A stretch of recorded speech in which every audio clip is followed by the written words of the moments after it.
Remember to grab yourself a membership on my website, joinpakman.com. The primary funding source of this program is just people, good people like you, I'm sure, who go to joinpakman.com and sign up for a membership. Hey, this is very, very interesting.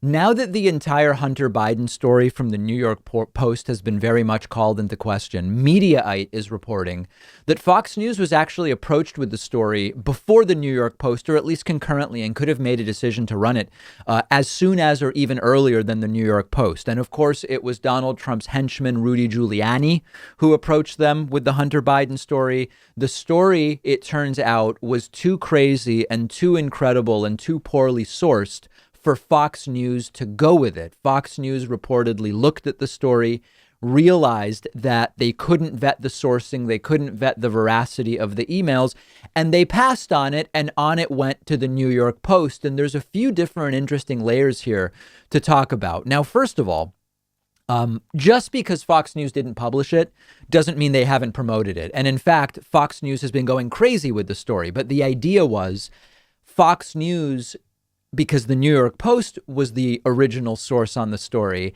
can talk about it not as their reporting, but just as here is what the New York Post story says. And it kind of puts a layer between them and the story while still allowing them to talk about it. So understand how far this has gone so far from the original story. Originally, the New York Post reports it. Trumpists say it's a bombshell, but it seems a little bit fishy. Contains things that were previously debunked, like it again raises the idea that Joe Biden was involved in the firing of a prosecutor in Ukraine because Hunter Biden asked him to do it in his role as a board member of the Ukrainian energy company Burisma. That was debunked.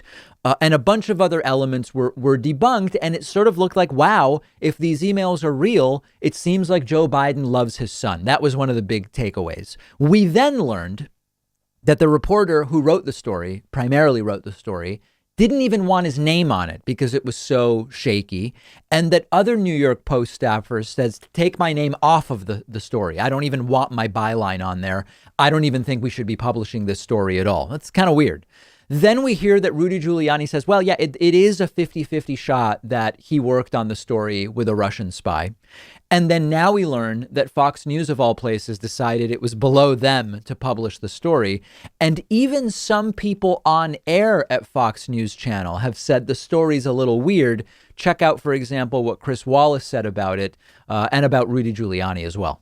You know, I can understand the concern about this story. It is completely unverified, and frankly, Rudy Giuliani is not the most reliable source anymore. I hate to say that, but it's just true. There's a story in the Washington Post and the New York Times today saying that the National Security Advisor, Robert O'Brien, had to tell the president in December of last year that the intelligence agencies thought that Giuliani was being worked by Russian agents and was being used to spread Russian disinformation. That is Fox News anchor Chris Wallace saying this. But again, just as a reminder, Fox News isn't off the hook here. Fox News has been talking about the story constantly. Their top primetime opinion people have had no qualms whatsoever about spreading the story as if it's true, despite it being less credible with every single passing day. So great, Fox didn't publish it, but they reported on it.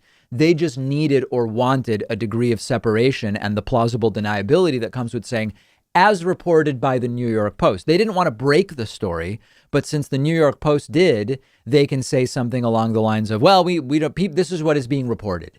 And as a final reminder, News Corporation owns both Fox News and the New York Post. Now, I'm not alleging that, for example, if one was more conspiratorial, they might say they may have coordinated. Fox News and the New York Post, both under News Corporation, might have made the decision, listen, this is better if the New York Post reports it and then Fox News can run with it rather than Fox News reporting it. It'll be better received. Blah, blah, blah, blah.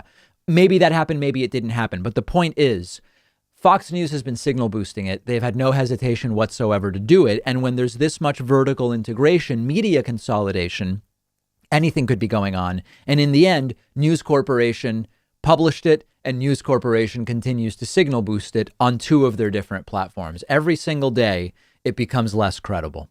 One of our sponsors today is Vincero Watches, and they're giving you 15% off everything in the store when you go to davidpakman.com/watch. If you're a guy looking for the perfect way to refresh your style, one of the best investments you can make is in a high quality wristwatch. Vincero is an American company that has made it possible for everyday people to afford a premium watch. Almost everything they sell is within the range of about $200, but it'll look like you spent a lot more. All of their watches are made in small batches from top quality materials, and they just look great. I went on their site and picked out a watch from their Icon Automatic collection. The one I got is in mesh matte black, and I love it. It's simple, sleek, elegant, goes great with just about anything I'm wearing, and I've gotten a ton of compliments on it. You'll get 15% off everything in their store when you go to davidpakman.com/watch, and I've put that link right underneath this video.